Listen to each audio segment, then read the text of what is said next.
घास और बांस। एक व्यापारी था। किसी कारणवश उसका बिजनेस पूरी तरह डूब गया और वो पूरी तरह नाराज हो गया। वह अपने जीवन से बुरी तरह थक चुका था। एक दिन परेशान होकर वह जंगल में गया और काफ़ी देर वहाँ अकेला बैठा रहा। कुछ सोचकर भगवान से बोला, मैं हार चुका हूँ, मुझे कोई एक वजह बताइए कि मैं क्यों न हताश हूँ।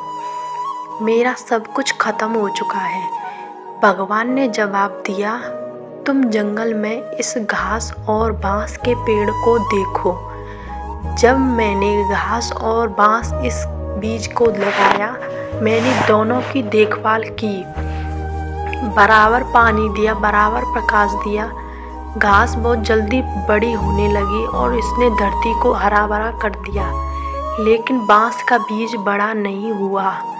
लेकिन मैंने बांस के लिए अपनी हिम्मत नहीं हारी। दूसरे साल घास और घनी हो गई, उस पर झाड़ियाँ आने लगी, लेकिन बांस का बीज वैसा के वैसा ही रहा।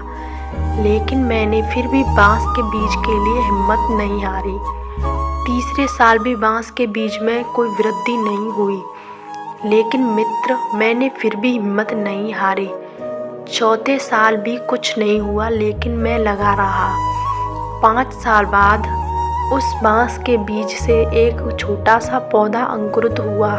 घास की तुलना में यह बहुत छोटा और कमज़ोर था, लेकिन केवल 6 महीने बाद यह छोटा सा पौधा 100 फीट लंबा हो गया।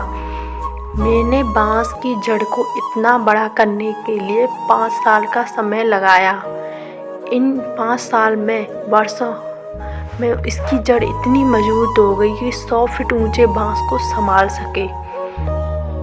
इस कहानी से हमें यह सीख मिलती है, जब भी जीवन में संघर्ष करना पड़े तो समझिए कि आपकी जड़ मजबूत हो रही है। संघर्ष आपको मजबूत बना रहा है, जिससे कि आप आने वाले कल को सबसे बेहतरीन बना सको। किसी दूसरे से अपनी तुलना मत करो।